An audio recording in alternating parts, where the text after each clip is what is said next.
ভাগ্য করে এমন একটা দেশে জন্মগ্রহণ করেছি যেখানে বৃষ্টি হলে রাস্তা দিয়ে মাছ দৌড়াদৌড়ি করে। তো আজকে কি করেছি সারাদিন তা নিয়ে থাকছে এই ভিডিও। আসসালামু আলাইকুম সবাইকে, আশা করি সকলে ভালো আছেন। তো সকালে ঘুম থেকে উঠে দেখি এত বৃষ্টি হচ্ছিল, আর বৃষ্টি দেখলেই না আমার হাত ভিজাতে ইচ্ছা করে।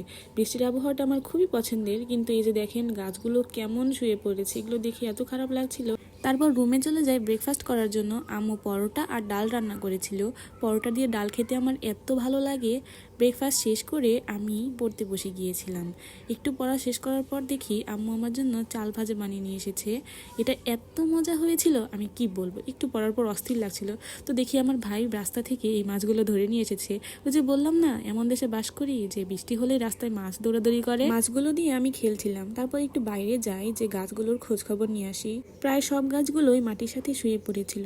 তো আমি একটু বৃষ্টির পানিতে পা চুবাই, আম্মু অমনি এমন একটা ধমক দেয়, তো আবার ঘরে চলে আসি। তো আজকের ভিডিওটা এই পর্যন্তই ছিল। আমার ভিডিওটি ভালো লেগে থাকলে আমার চ্যানেলটি সাবস্ক্রাইব করে সাথেই থাকবেন। ধন্যবাদ।